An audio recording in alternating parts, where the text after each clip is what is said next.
नमस्कार, मैं रंजन कुमार अमृत न्यूज़ से आप सभी दर्शकों का हार्दिक स्वागत करता हूं। बिहार विधानसभा चुनाव 2020 में एनडीए की जादुई जीत हुई है और विशेष रूप से ऐसा कहा जाए कि माननीय भारत के प्रधानमंत्री श्री नरेंद्र मोदी जी का जादू बिहार में चल गया और उसी कारण से बिहार में ऐतिहासिक एनडीए की जीत हुई है, जिसमें बीजेपी को 74 सीटें मिली हैं और जदयू को 43। इसके लिए सभी धन्यवाद के पात्र हैं, बधाई के पात्र हैं बीजेपी के कार्यकर्ता और जनता दल यू के कार्यकर्ता, जिन्होंने जान से मेहनत करके, दिन रात मेहनत करके एनडीए को ऐतिहासिक जीत दिलाई है। और यह जीत जो है वह केवल बिहार के लिए नहीं बल्कि पूरे भारत के लिए, पूरे देश के लिए और हिंदुओं के अधिकारों की रक्षा के लिए ज़रूरी था। और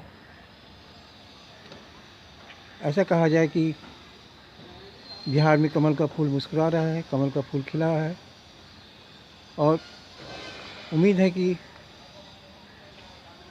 नीतीश कुमार के शासन में और पुनः बिहार के मुख्यमंत्री बनने पर बिहार में सुशासन 100% आएगा और पीड़ितों को न्याय मिलेगा, बेघरों को घर मिलेगा। साथ ही साथ सुशासन के रूप में बिहार दुनिया भर में जाना जाएगा।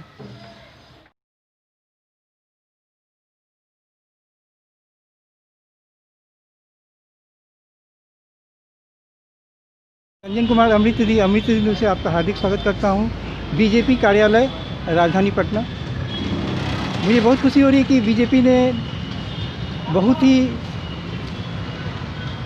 अच्छा प्रदर्शन किया है बिहार विधानसभा चुनाव 2020 में और नंबर 1 पोजीशन है बीजेपी का। और इसके लिए तो विशेष बधाई के पात्र हैं माननीय प्रधानमंत्री श्री नरेंद्र मोदी जी और बीजेपी के जो राजधानी बिहार के जो कार्यकर्ता हैं वो सभी इसके हकदार हैं इस जीत का। अपना परिचय देंगे सर? मेरा नाम आमोद कुमार हुआ और मैं पटना यूनिवर्सिटी से ग्रेजुएट किया हूँ और दिल्ली यूनिवर्सिटी से पोस्ट ग्रेजुएट किया हूँ और भाजपा में 2015 से हूँ और काफ़ी सक्रिय रूप से काज कर रहा हूँ। और ये जो जीत हुई है जी हमारी जीत हुई तो तय था, ये तो सुनिश्चित था।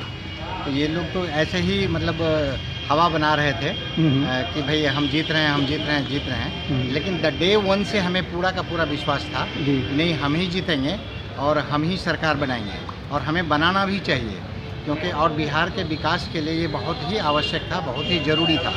जो नीतीश के नेतृत्व में और इधर सेंट्रल से प्रधानमंत्री नरेंद्र मोदी के माने गाइडेंस पे जो ये डेवलपमेंट का काम शुरू हुआ था, अगर ये हम सत्ता में नहीं आते तो फिर इसमें ब्रेक लग जाता और पता नहीं बिहार का क्या हो जाता, कितना नीचे चला जाता।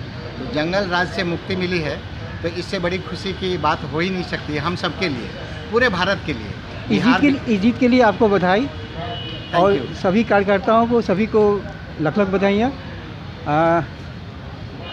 यह जीत बहुत ज़रूरी थी, बहुत भारत माता की सेवा के लिए, भारत माता की रक्षा के लिए और बिहार के विकास के लिए। क्या कहेंगे आप? बल्कि देश के विकास के लिए। जी जी, बिहार विकास करेगा तो देश विकास करेगा। जी जी, आप शुरू से देख लीजिए, जब हमारा देश स्वतंत्र था उस समय बिहार से ही, चंपारण से ही महात्मा गांधी ने सत्याग्रह आंदोलन शुरू किया। जी जी, और तब जाकर के देश और बिहार से एक सपूत हुए हैं। इतिहास उल्टा के देख लीजिए, पूरा का पूरा 5000 साल का इतिहास उल्टा के देख लीजिए तो सारे के सारे यहीं से मिलेंगे। इवन गणित के जो है ना जीरो का आविष्कार भी यहीं से हुआ है। बहुत सारे हुए हैं, सम्राट अशोक हुए हैं, चंद्रगुप्त हुए हैं, बहुत सारे लोग हुए हैं। नालंदा यूनिवर्सिटी को कौन नहीं जानता है? और सबसे पहला यूनिवर्सिटी तो यही था जो पूरे विश्व से लोग यहाँ पढ़ने के लिए आते थे। तो इसकी धरोहर है, इसका गौरवशाली इतिहास रहा है और इस इतिहास को और आगे ले जाने के लिए नरेंद्र मोदी से अच्छा प्रधानमंत्री नहीं हो सकता है। नरेंद्र मोदी है, बिहार में है, सुशील मोदी हैं, नीतीश कुमार हैं, बहुत सारे लोग हैं, मंगल पांडे हैं, ये सारे नंद किशोर यादव है, ये सारे के सारे लोगों के नेतृत्व से, सहयोग से बिहार विकास करेगा, ऐसा मेरा पूर्ण विश्वास है। अरुण कुमार सिन्हा जी भी हैं बिल्कुल बिल्कुल, वो और भी हैं। नितिन नवीन जी हैं। बिल्कुल, नितिन नवीन जी हैं, अरुण कुमार सिन्हा जी हैं, नंद किशोर यादव नंद किशोर यादव, मैंने कहा जी, जी। ये सारे के सारे लोग हैं और सब लोग मिल करके बिहार को अग्रसर विकास के पथ पे ले जाएंगे और इससे अच्छी बात क्या हो सकती है। हम सभी बहुत भाग्यशाली हैं कि हमारे देश भारत को माननीय प्रधानमंत्री श्री नरेंद्र मोदी जैसा नेता मिला है और उनके नेतृत्व में हमें पूरा विश्वास है कि भारत और शक्तिशाली राष्ट्र बनेगा और हिंदुओं की भी रक्षा होगी। क्या कहेंगे आप? भारत को ही नहीं, पूरे विश्व को बहुत बड़ा नेता मिला है। जी जी। विश्व में जितनी सारी माने ये है जी। तनाव है, एक दूसरे कितना सारा अशांति है, उसको अगर कोई ले जा सकता है अपने नेतृत्व क्षमता के बल पे, तो सिर्फ नरेंद्र मोदी ही ले जा सकता है और उसे सारा विश्व ने स्वीकार भी किया है, चाहे वो रसिया हो, चाहे अमेरिका हो, चाहे जो भी हो।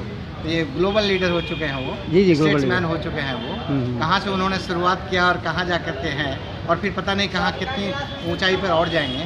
तो इस विश्व को ही, भारत को तो है ही ज़रूरत, साथ ही साथ पूरे विश्व को भी ज़रूरत है उनके नेतृत्व की, उनके मार्गदर्शन में सब कुछ आगे बढ़ने की। एक तरफ से कहा जाए कि माननीय नरेंद्र मोदी जी जो हैं एक ऋषि राजनेता हैं, जिनका जीवन एक ऋषि जैसा है और उनका दिनचर्या भी जो है भारत माता की सेवा में समर्पित है। वो 24 घंटा जो है देश का विकास ही सोचते, भारत माता की चरणों की सेवा ही करने को तत्पर रहते हैं और हम सभी को उन्हें सपोर्ट करना चाहिए। बिल्कुल करना चाहिए। त्याग और बलिदान का यदि साक्षात कोई मूर्ति है तो उसमें नरेंद्र मोदी को ही का, खास करके राजनीति में। जी ठीक है, ऋषि मुनि होते हैं, हाँ। तो ऋषि से भी कम नहीं है, कम नहीं है। उनका यदि दिनचर्या आप देखें कब वो सोते हैं पता ही नहीं है। 3 घंटे सोते हैं या 3.5 घंटे सोते हैं, सबको मालूम है ये कि वो कितने घंटे सोते हैं और कितने घंटे काम करते हैं और किस तरीके से अपना माने देश के लिए वो समर्पित हैं। तो इससे बड़ी खुशी की बात और भारत के लिए क्या हो सकता है। माननीय प्रधानमंत्री जी का आदर्श भी है स्वामी विवेकानंद और वो लग रहा है कि स्वामी विवेकानंद का जो सपना था उसको पूरा करने के लिए वो अवतरण लिए हैं। मैं भी रामकृष्ण परमहंस मिशन से जुड़ा हुआ हूँ। मैं भी जुड़ा हुआ हूँ और राजकोट में वो रहे थे। जी, हमारे नरेंद्र मोदी जी। जी जी ठीक है, और उनके गुरुदेव ही थे जी। और सबको मालूम है कि वो किस तरह से घर छोड़ करके चले गए थे। जी जी। और फिर कहाँ कहाँ वो मतलब घूमते रहे। एक तरह से कहिए तो भारत दर्शन किए उन्होंने, पहाड़ पे, हिमालय में, कहाँ कहाँ। उनका तो शुरू से मन था कि साधु संत बन जाए।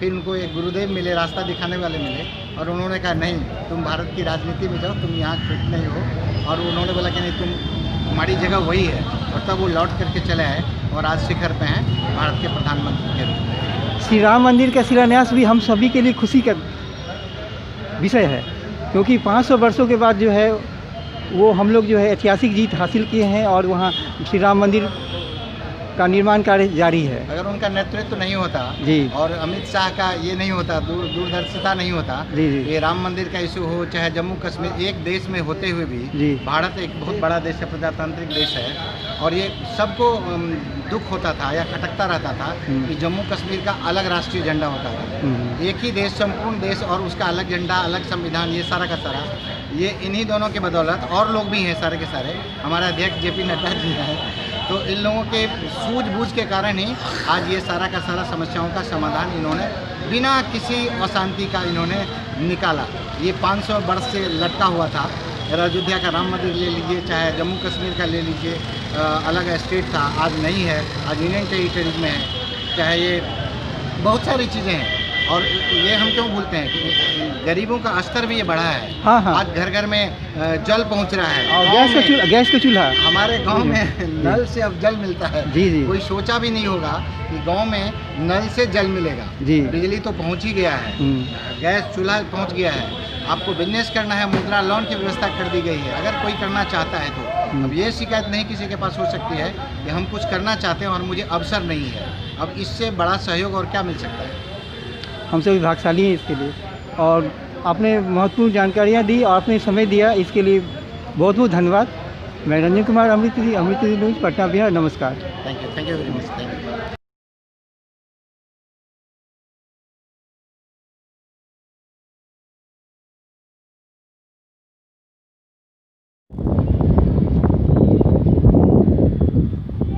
भारत माता की जय, भारत माता की जय। वंदे मातरम, वंदे मातरम, वंदे मातरम। जय हिंद, जय हिंद।